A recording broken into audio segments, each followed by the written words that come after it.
Pak Ustadz, kalau ada orang datang, teman saya dari Madura, Pak Ustadz, sampean sudah lihat Monas tadi? Belum Pak Ustadz. Oh, belum ke Jakarta sampean. Kan gitu. Kalau belum ke Monas berarti belum ke Jakarta. Sampean orang mana? Orang Palembang. Sudah ke Palembang Ustaz? Sudah makan pempek? Belum. Oh, berarti belum ke Palembang. Kita kalau belum ke Sumedang, kalau belum makan tahu, belum jadi. Belum ngerasain yang namanya Sumedang. Jadi kalau ditanya, sudah ke Bali? Sudah ke Kutub? Sudah. Oh, 2 kali. Masya Allah itu Pak ya. Bagaimana Bapak jadi tidak terlena dengan kemegahan dunia. Berarti Bapak mungkin sudah hal yang biasa melihat seperti itu Pak. Betul Pak? Kenapa itu manggut-manggutnya takut-takut Pak? Apa jangan-jangan ada istrinya di sini? Itu saya masuk pantai Kuta, Masya Allah, itu ikan pepes Pak, berjejer dari Sabang sampai Merauke. Ya Allah, saya bersama Ustadz Gunawan Mantutu, aduh Masya Allah, karena beliau nggak pakai baju koko dan kopiah. Ditanya ada yang kenal Ustadz Zaki? Ya, itu siapa? Itu teman saya pendeta sih. Kenal aja beliau. Ya itulah pengalaman kami di Bali. Dunia memang membuat kita lupa. Maka malam hari ini kami selalu mengajak para jamaah tidak lain untuk mengingat hidup kita di akhirat. Kenapa? Karena akhirat adalah kehidupan kita yang paling abadi. Maka di setiap masjid kami mengajak Bapak Ibu nanti juga di masjid ini untuk menyisihkan sebagian rezeki, dan dari rezeki itulah dititipkan ke kami menjadi amanah. Amanah itu kami gunakan untuk mencetak Al-Quran. Al-Qurannya kami sebarkan kemana-mana, ke pesantren, ke rumah tahfiz. Bahkan ini baru tiba Al-Quran yang kami kirim ke Bali Ustaz Ilham ya. Ada berapa eksemplar? Oh, itu untuk contoh safari kurang lebih ada sekitar 200-300 Al-Quran. Di Jayapura kami sebarkan 16.500 Al-Quran Pak. Kenapa? Karena jangan sampai Al-Quran ini nanti hanya tinggal nama tapi tidak ada mushafnya. Karena orang sekarang lebih memilih yang simpel-simpel, yang praktis, baca Al-Quran dari handphone. Padahal tetap Pak, adab dan etikanya beda. Betul nggak? Ibu baca Al-Quran melalui mushaf, la yamassuhu illal mutahharun. Maka harus dalam keadaan bersuci, dalam keadaan berwudu. Tapi kalau handphone, pernah nggak ibu tiba-tiba baca Al-Quran memegang handphone wudu dulu? Enggak. Itu sama saja ibu mau buka gosip wudu, mau buka lambe turah. Tahu lambe turah? Tahu? Akun gosip ya. Ibu mau buka lambe turah sama aja harus wudu? Tidak. Baca Al-Quran itu Pak kalau dari handphone terganggu. Kenapa? Sinyalnya kan dimatiin kan. Bagi enak-enak ibu baca Al-Ataka hadithul wasyiyah wujuhu yawma idzin khashi'ah amilatun nasibah. Notifikasinya masuk, tring, muncul notifikasi dari temen ibu, besti, arisan kuy, arisan yuk, langsung Al-Ghoshiyah selesai, Shadaqallahul Azim. Kan jadi nggak khusyuk, betul nggak? Jadi ya sebaik-baiknya bacaan Al-Quran sampai kapanpun ya melalui mushaf. Kami mengambil peran minimal kami menjadi anak muda yang ikut memakmurkan Al-Quran. Kami menjadi anak muda yang melestarikan Al-Quran. Biarlah dalam keadaan kami letih, dalam keadaan kami sakit, dalam keadaan lelah. Karena siapapun yang melayani Al-Quran pasti Allah akan jaga siapapun itu. Inna nahnu nazzalna dzikra wa inna lahu lahafizun. Tidak ada yang mulia dari seorang hamba kecuali dia memuliakan Al-Quran. Nanti ada sesi khusus, kami akan mengajak Bapak Ibu semua untuk sama-sama kita memuliakan Al-Quran dengan bersedekah Al-Quran. Baik Bapak Ibu, alhamdulillah konsep program kami ini adalah dakwah menjemput umat. Kami datangi masjid ke masjid, kami yang menjemput umat, kami yang bermuwajahah, bertatap wajah dengan ibu-ibu semuanya ya. Ya seperti inilah Pak dakwah. Jarang, paling sebulan itu bisa ketemu yang ngajinya anak-anak muda sebulan sekali Pak biasanya. Tapi rata-rata setiap hari ketemu, seperti di malam ini ketemunya nenek-nenek lagi Pak. Jadi saya nih sudah siapapun yang hadir di pengajian dengan niat lillahi ta'ala, Allah ganti dengan pahala terbaik. Konsep dakwah ini tidak membebani masyarakat, tidak membebani panitia. Kami datang ya ala kadarnya, alhamdulillah Pak. Saya lihat juga di sini yang penting semangatnya, konsumsinya juga sangat-sangat minimalis. Saya lihat. Kalau rumah minimalis, ini konsumsi minimalis. Isinya cuma martabak sama lontong. Jadi jangan heran kalau satu orang ada yang bawa sampai 4. Apalagi ibu-ibu kemana-mana bawa tasnya gede-gede.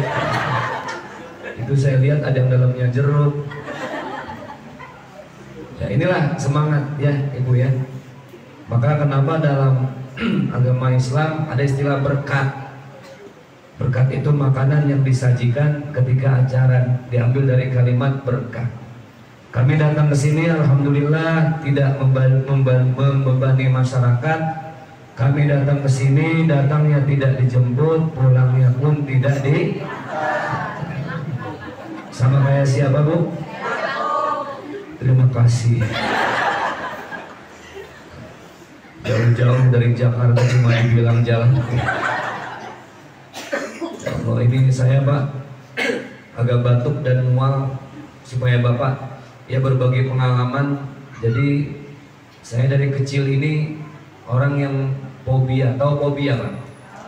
Fobia tuh geli, trauma dengan sesuatu. Saya pertama trifobia. Trifobia itu melihat yang lubang-lubang kecil-kecil teman. Itu saya geli. Tapi itu nggak seberapa. Karena saya ini durian fobia. Hai. Saya dari kecil ini takut dengan durian Pak. Kalau melihat bentuknya itu antara takut dan geli karena ada trifobia. Kemudian yang paling gak kuat kalau udah nyiumnya Pak, baunya. Itu dari kecil saya nggak, saya mati-matian saya rubah nggak bisa. Dulu saya waktu SD, ini sekedar cerita dan aneh.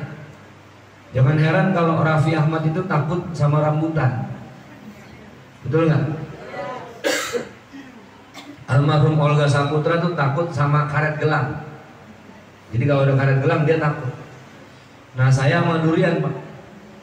Jadi tadi pas sore saya ceramah, turun dari mobil, mau masuk karena sangat sensitif, saya udah nyium. Ini ada wangi-wangi mencurigakan nih saya bilang. Yang lain belum ngendus, tahu ngendus, belum nyium. Tapi ketika saya tanya sama teman saya, ini ada durian nih. Oh iya betul ada. Itu Pak ya Allah, seumur-umur saya ceramah, tadi ceramah terberat. Ceramah harus menahan bau durian. Makanya mualnya sampai sekarang terus ke bawah enek, jadi larinya ke tambah batuk. Jadi mohon maaf kondisi seperti ini Pak masih belum menetralisir. Izin kalau boleh, ini ada air hangat, tadi saya minum air hangat. Alhamdulillah yang di botol putih, yang di gelas bening juga.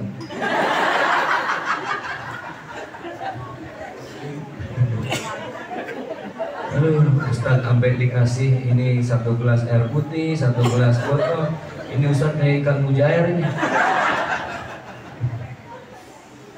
Jadi inilah program kami Ibu, dakwah menjemput umat. Dari mana Ustadz? Uang operasionalnya Insya Allah dari para jamaah Pak yang membantu banyak kok di setiap tempat ya. Pak Ustadz, kami mau sedekah Quran. Seperti yang Ustadz sampaikan, nanti ada sesi khusus. Setelah saya kajian, kita akan bermuhasabah. Muhasabah itu artinya merenung, mengingat kesalahan masing-masing, khidmat dengan penuh khusyuk. Nanti akan dipimpin bukan oleh saya tapi oleh sahabat saya, Ustadz Nawan Mantutu. Ini kami berdua sama-sama sedang sakit nih Pak. Dua-duanya pilek, dua-duanya batuk gitu ya.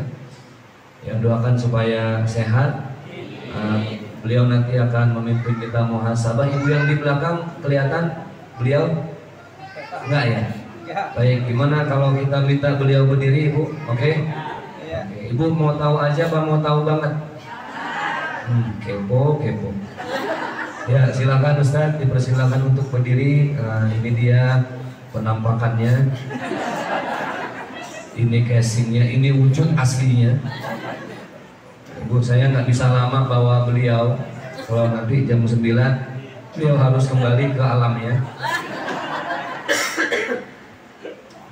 Bapak Ibu kalau lihat dari casingnya, kira-kira beliau dari mana nih?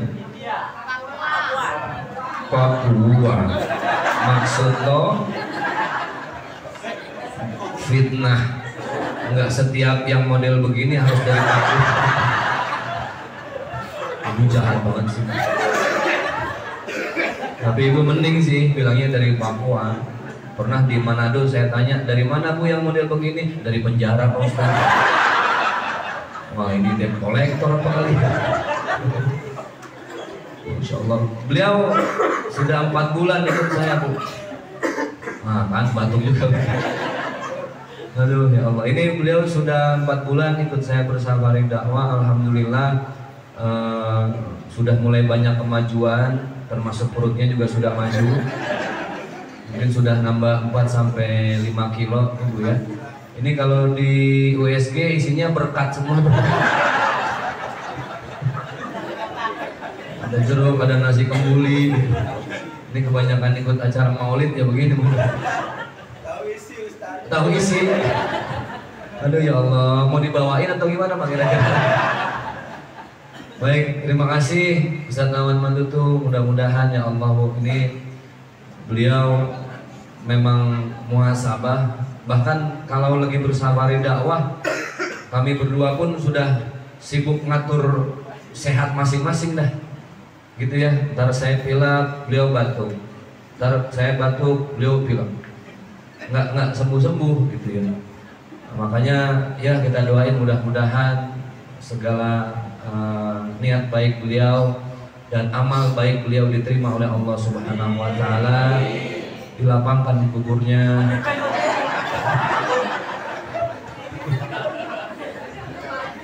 Ustaz jahat amat doang. Ya kan pasti setiap kita akan dilapangkan kuburnya. Betul ya? Urusan mati sih nggak ada yang tahu. Ya bisa jadi kayak saya mau Ustadz Mantutu, bisa jadi beliau duluan saya belakangan, atau sebaliknya saya belakangan beliau duluan. Saya duluan buat pembelian. Emang kalau orang yang mau meninggal dunia suka ada ciri-cirinya Pak. Pakai baju koko warna agak-agak coklat. Terus kadang nggak lepas dari tasbih gitu.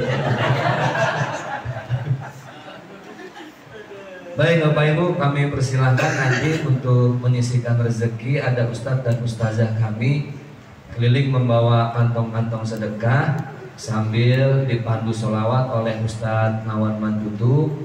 Saya akan mulai dari diri saya. Kira-kira kalau saya yang ngasih contoh, Ibu maunya saya infaknya warna apa? Merah, biru, apa abu-abu? Merah. Oke, setuju? Kalau saya merah berarti Ibu harus lebih merah ya. Baik, bismillah. Nah ini Ustadz, tawakkalallah. Ini Bu ya, bismillah. Kita bantu adik-adik kita untuk berdakwah. Semoga bisa sampai pada titik terakhir. Ustadz Gunawan Mantutu kami persilahkan. Silakan Ustadz.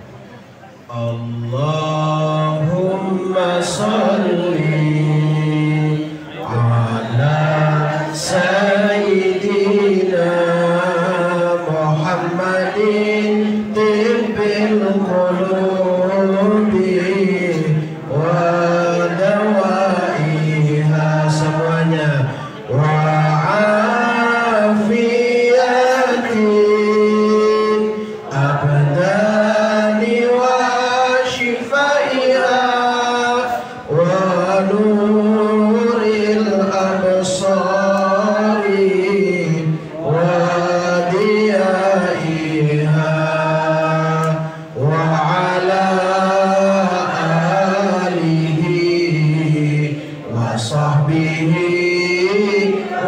وسلم اللهم على سيدنا محمد طب القلوب ودوائها وعافية الأبدان وشفائها ونور الأبصار وضيائها وعلى آله وصحبه وسلم وجود مخالفة للحوادث قيامه بنفسه وذليا علم حياتنا بصر كلام قديرا مريدا عالما حيا سميعا بصيرا متكلما اللهم صل وسلم وبارك. Baik, jazakumullah khairul jaza. Alhamdulillah. Luar juga yang berwarna. Minumnya sampai 2 gelas. Makanannya belum ada. Apa udah cukup, masya Allah ya. Terima kasih buat kebaikan Bapak Ibu semuanya yang sudah menerima kami, sudah menyambut kami, dan terima kasih Ibu yang tadi sudah menyisihkan rezekinya. Kami mendoakan semoga Allah yang ganti dengan pahala terbaik dunia akhirat. Amin ya rabbal alamin.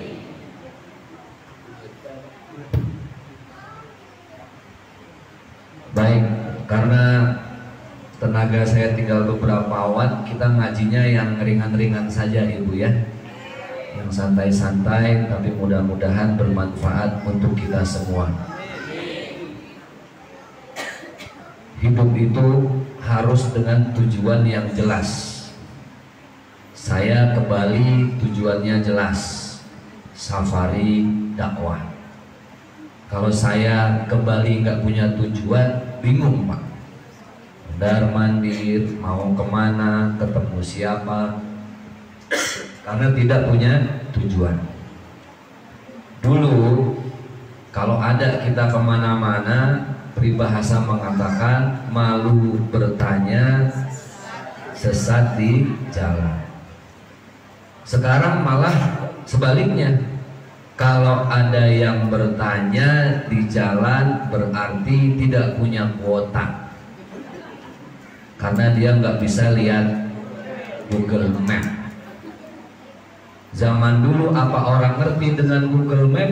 Tidak. Di setiap perempatan tanya, Pak, mau kondangan, tahu kondangan? Alamat ini di mana? Terus Pak, kanan. Tanya lagi di sana, Pak, alamat ini. Terus Pak, kanan. Terus Pak, kanan, sampai ke persimpangan berikutnya ketemu lagi sama yang tadi kita nanya pertama. Bolak-balik nggak jelas. Map Google Map lebih akurat. Hidup harus ada mappingnya. Hidup harus ada googlingnya. Apa tujuan hidup? Tujuan hidup itu ada 3. Berapa Bu? Tujuan hidup itu senang, bahagia, berkah. Apa? Senang, bahagia, berkah. Orang yang senang belum tentu bahagia. Orang yang bahagia belum tentu berkah. Kenapa senang lagi? Ulang, senang, bahagia, berkah. Orang senang belum tentu, orang bahagia belum tentu, tapi orang yang hidupnya berkah pasti bahagia dan senang. Ukurannya dunia, ukurannya harta. Makin mewah rumahnya makin senang, makin tinggi jabatannya makin senang, makin banyak uangnya makin senang. Senang ukurannya dunia. Jadi Bapak Ibu kalau mau senang ya cari aja dunia sebanyak-banyaknya, tidak ada yang melarang, silahkan.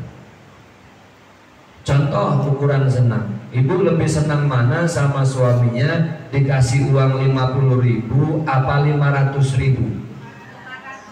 Jangan munafik, biasa aja. 50.000 apa 500.000? Nah gitu, jujur, betul nggak?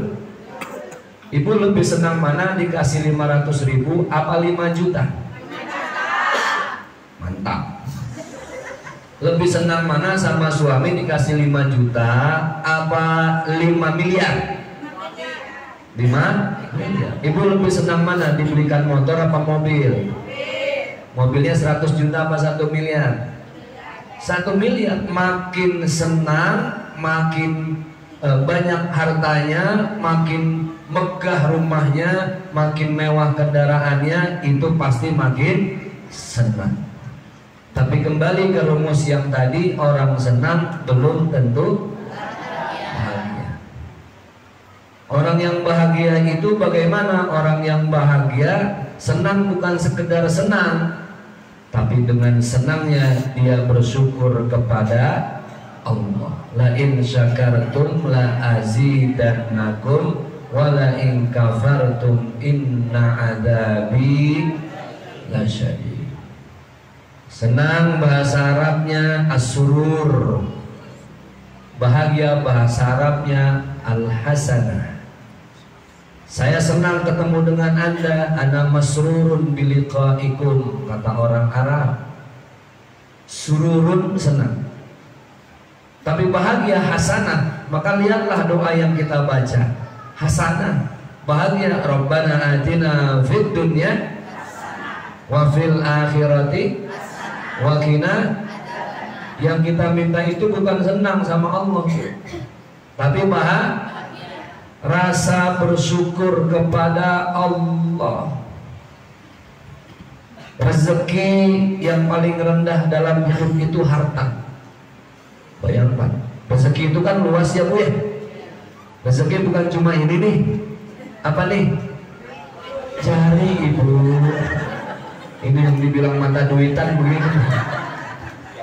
Cari dibilang duit. Rezeki itu luas. Ibu bisa nafas sekarang itu rezeki. Apa Bu? Rezeki. Di rumah anak sehat-sehat itu juga rezeki. Alhamdulillah suami masih kerja sehat itu juga rezeki. Rumah pas hujan gak kebocoran itu juga rezeki. Di rumah suami ibu ganteng, soleh, baik itu juga rezeki. Di rumah ibu suaminya jelek, gak pernah sholat itu juga musibah.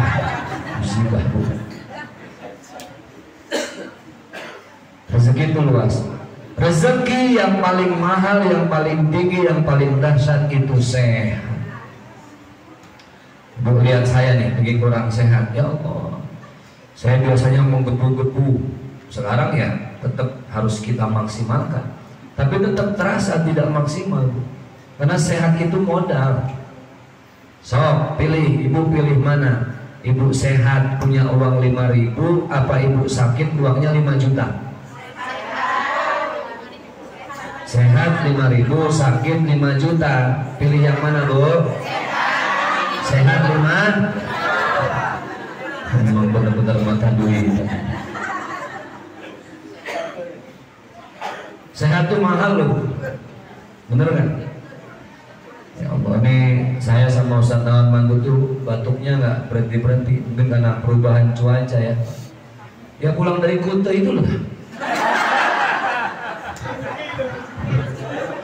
Enggak, memang dari Jakarta sudah batuk ya, karena kami ini setiap bulan pasti keluar kota. Terakhir kami di Lombok hampir 1 bulan, sebelumnya di Manado, sebelumnya kami di Bau-Bau, sebelumnya di Papua dan lain sebagainya. Jadi memang ya harus pinter-pinter kami sendiri mengatur pola tidur, pola makan dan lain sebagainya. Ya sehat memang mahal. Bagaimana tidak nikmat dengan sehat ibu bisa ngaji, dengan sehat ibu bisa berbakti sama suami. Kan semua itu karena Allah masih menitipkan sehat. Bahagia, banyak-banyak bersyukur, jangan iri lihat orang. Ibu harus senang ada orang yang senang, ikut susah kalau ada yang susah. Jangan sebaliknya SMS, senang melihat susah, susah melihat senang. Ada tetangga ganti mobil, ibu ganti penyakit. Enak nggak hidup begitu? Tidak enak. Yang paling enak itu ketika tetangga ganti mobil, ibu ganti ucapan alhamdulillah. Orang lain senang, kita ikut senang aja kebagian pahala. Itu namanya numpang senang. Kan zaman sekarang susah yang begitu Bu ya. Ibu banyak melihat orang dari sosmed, melihat dari Instagram. Di Instagram mobilnya bagus, rumahnya mewah, nggak taunya hasil nipu orang. Kan ada yang begitu. Jadi jangan ibu ketipu dengan materi yang orang flexing di sosmed. Paham flexing? Orang pamer, orang saling menunjukkan. Dunia media itu dunia tipu-tipu ibu. Makanya saya termasuk orang yang nggak banyak posting-posting di Instagram, enggak. Ibu lihat Instagram saya isinya paling tausiah.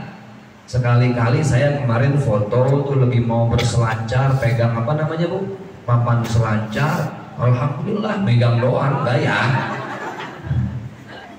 Banyak yang nanya, Ustadz bisa berselancar? Alhamdulillah megang doang gitu. Ya itulah, kan bisa ditipu ya.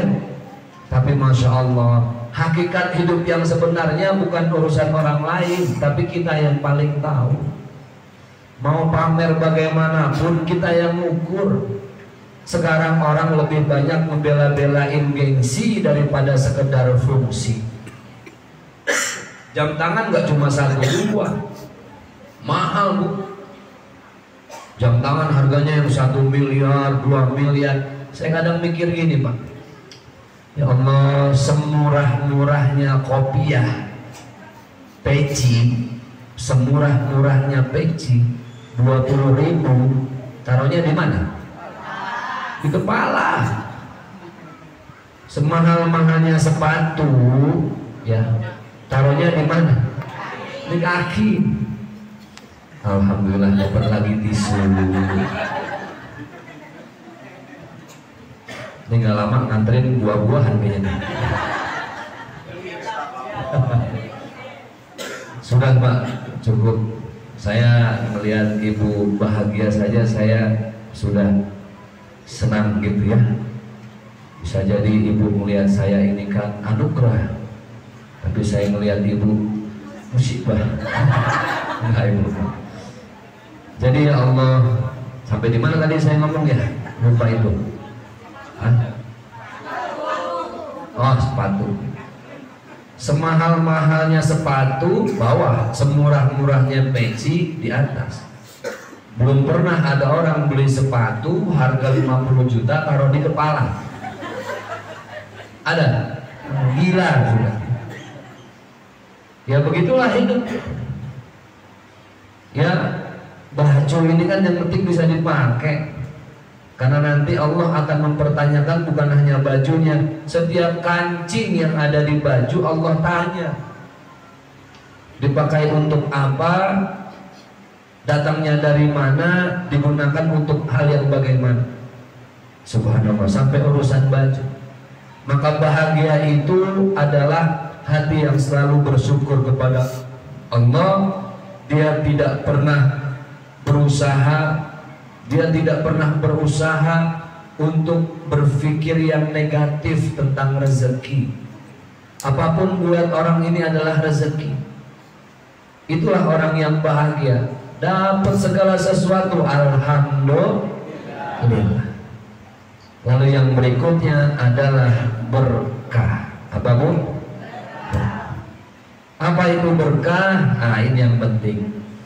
Bahagia itu ketika ibu senang tidak sendiri, tapi ibu kalau mau bahagia senengin orang lain.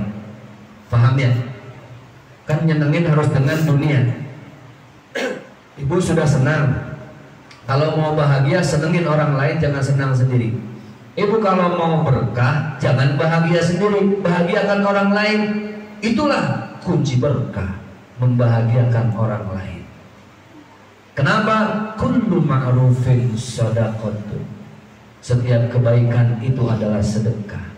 Bahkan amalan yang paling mulia kata Rasulullah adalah idkhalus surur. Membahagiakan hati orang lain saja itu sudah jadi ibadah.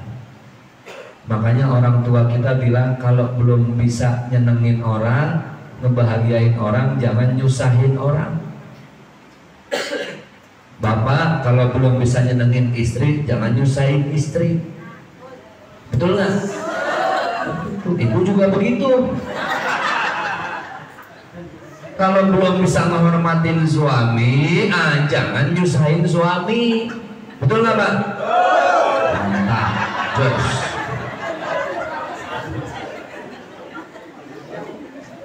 Karena kan tugas suami istri itu saling membahagiakan ya Bu ya. Litaskunu ilaiha. Bagaimana supaya rumah tangga berkah? Tadi bahagiakan tetangga. Saya sering lihat di mana-mana nggak ada tuh orang yang ngebahagiain orang lain itu jadi sengsara, nggak ada. Saya kalau lagi mumet, lagi pusing, orang tua saya masih hidup, alhamdulillah.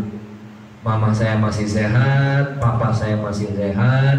Tanggal 13 insya Allah saya ajak ke sini.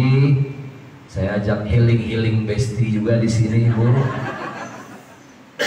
Papa saya kemana-mana selalu ziarah. Saya satu Pak, kalau hati saya lagi gundah gulana, badan lagi nggak enak segala macam, satu, senengin orang tua. Senengin orang tua itu sudah kunci paling berkah. Mumpung orang tua masih ada Pak. Jangankan sekedar uang, nyawa pun kalau bisa kita kasih. Betul ya? Kemarin ke Lombok pun saya ajak orang tua saya ziarah. Ada aja rezekinya. Saya tanya sama ibu saya, mau naik pesawat di kelas apa? Saya bilang, kelas bisnis apa kelas ekonomi? Menurut, karena ibu saya orang Bandung, orang Sunda, saya dipanggil AA. Saya tanya, Mama mau bisnis apa ekonomi nanti duduk di pesawatnya? Menurut AA bagaimana? Ekonomi aja ya. Ya artinya memang niat ngebahagiain. Tapi sebaliknya, jangan pernah mimpi kita berkah. Ini kunci berkah. Kalau kita nyuekin orang tua, bener Pak, kunci. Saya ada masalah sama orang tua, tapi saya ingat fala taqul lahuma uffin. Jangan ngomong Dulu saya waktu di pesantren sama orang tua Pak, masih sering melawan, maklum, jiwa muda. Tapi kesini-sini, saya pernah cerita sama Ustadz Gunawan Mantu itu. Saya dan Ustadz Jeffrey Al-Bukhari punya guru di daerah Bandung, almarhum sudah. Saya dulu kesel sama bapak saya Pak, keras. Udah keras, orang Betawi. Bapak saya ini kan selain orang Betawi, beliau kerjaannya kontraktor. Tahu kontraktor Pak? Nungguin kontrakan nyetor Pak. Ada kontrakan, ada tanah gitu ya. Tapi didikan orang tua saya tahu sama saya tidak dimanja saya Pak. Saya kuliah di Mesir Pak. Saya kerja di sana dagang toge saya Pak. Kalau Bapak nggak percaya itu banyak teman-teman yang tahu. Saya di sana kerja, saya ke Saudi dorong-dorong, pulang bayar sendiri. Kadang kesel sama bapak saya. Waktu saya ngaji di tempat guru kami itu, saya tanya, karena dia tahu, kamu kenapa Ustaz? Kayaknya kesel banget sama papa ya. Iya. Bahasa beliau cuman gampang. Kalau papa kamu tidak seperti itu, kamu tidak akan seperti ini.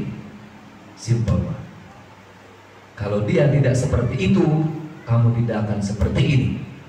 Oh, berarti alhamdulillah rezeki saya yang sekarang ini karena justru didikan yang seperti itu. Ini namanya ilmu ini itu.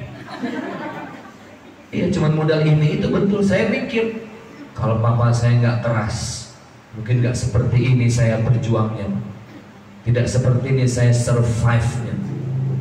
Tapi alhamdulillah dengan beliau keras seperti ini saya.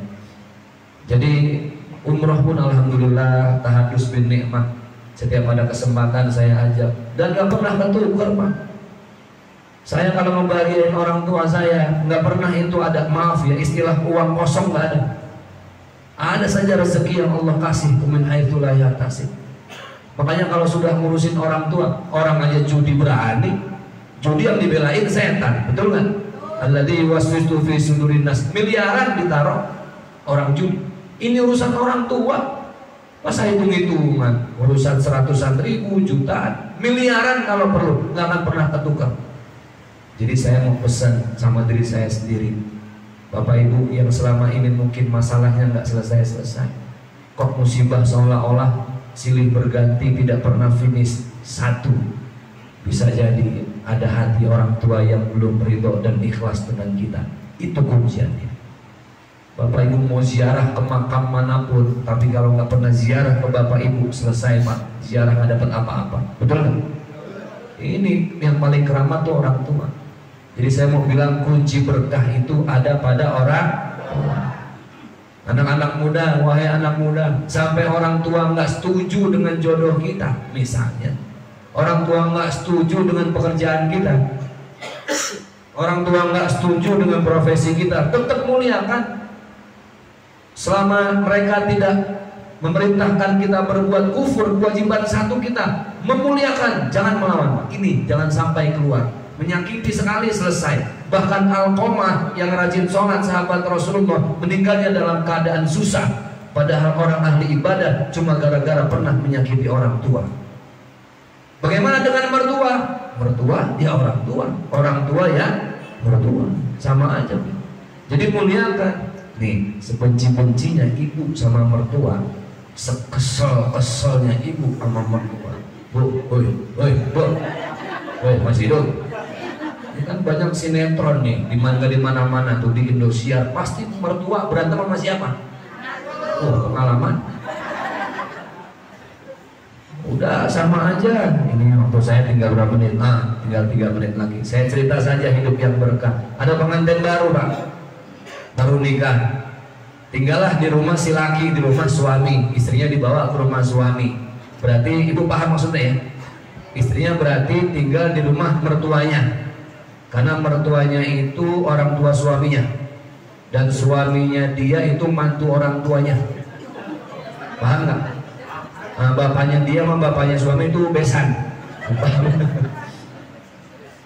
Ini istrinya kadang Pak sehari 2 hari kesel. Kenapa? Ini mertuanya kalau ketemu besti-bestinya ngomongin mantunya, itu mantu saya nggak pernah bangun pagi, itu mantu saya, oh ini mantu itu, oh jelek-jelekin. Dengar nih, kesel Pak.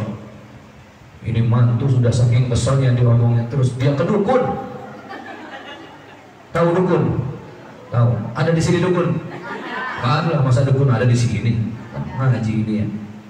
Dia ke dukun. Pak, kata Mbah dukun. Iya, kenapa? Saya kesel sama mertua saya Pak. Oh, jadi mertua kamu maunya kamu apain? Bikin mati saja Pak. Masya Allah, saking keselnya. Udah, jangan langsung dibikin mati, ntar ditangkap polisi. Ini ada racun, bawa bubuk racun. Tiap pagi bikinin teh, kasih serbuk racun. Pelan-pelan, santai, kan juga mati. Siang bikin sayur, kasih racun. Malam bikinin air hangat, kasih racun. Terus pagi siang malam, pagi siang malam. Terus begitu Bu, bubuknya sampai tinggal setengah. Tiba-tiba dia dengar itu mertuanya di luar berubah omongannya. Kata mertuanya, mantu saya rajin, pagi udah bikin teh, siang nyayur, malam bikin saya air hangat.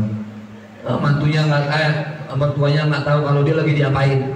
Racun udah setengah, dikit lagi mati. Ya Allah, ini mantunya lama-lama kok jadi kasihan. Mertua saya ternyata orang baik. Buktinya kalau saya baik, dia baik.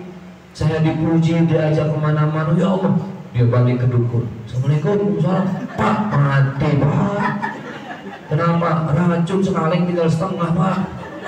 Udah saya racunin mertua saya sekarang baik Pak. Ya Allah Pak, gimana dong, racun udah masuk semua. Apa bisa gimana Pak, tolong saya Pak. Kata mbah dukunnya apa? Dek, Mbak, yang saya kasih itu sebenarnya bukan racun, itu bubuk kesehatan, itu suplemen kesehatan. Kamu tahu Mbak, sebenarnya racun ada di mana? Nggak tahu, di hati Mbak. Nunjuknya kemana nih? Itu racun yang paling bahaya. Yang saya kasih itu bukan racun. Lihatlah mertua. Ketika engkau merubah dirimu menjadi mantu yang rajin, maka mertuamu juga akan merubah dirinya secara otomatis, akan menganggapmu menjadi mantu. Ternyata semua tergantung apakah kita mau berubah atau tidak. Jangan kita bermimpi ingin merubah dunia kalau kita sendiri tidak ingin merubah diri sendiri. Dalam agama kita dikenal apa? Innallaha la yughayyiru ma biqaumin hatta yughayyiru ma bi anfusihim. Allah saja tidak akan merubah satu kaum kalau kaum itu tidak mau merubah dirinya sendiri. Jadi kalau mau berkah, satu, rubah apa? Berbuat baiklah sama orang tua. Itu kunci berkah. Nggak ada yang lain Pak. Nggak ada. Bapak mau tanya ke ulama siapapun, Bapak mau tanya ke guru kita Gus Paha, Ustaz Abdul Somad, Ustaz Hadi Hidayat, Pak Quraisy Shihab, syekh-syekh lainnya, satu, muliakan orang tua, birrul walidain. Kenapa? Ridullah fi ridul walidain wa suhtullah fi suhtil walidain. Ridhonya Allah ada pada ridho orang tua, tapi murkanya Allah ada pada murkanya. Jangan pernah mimpi mendapatkan ridho Allah kalau orang tua tidak ridho dengan kita.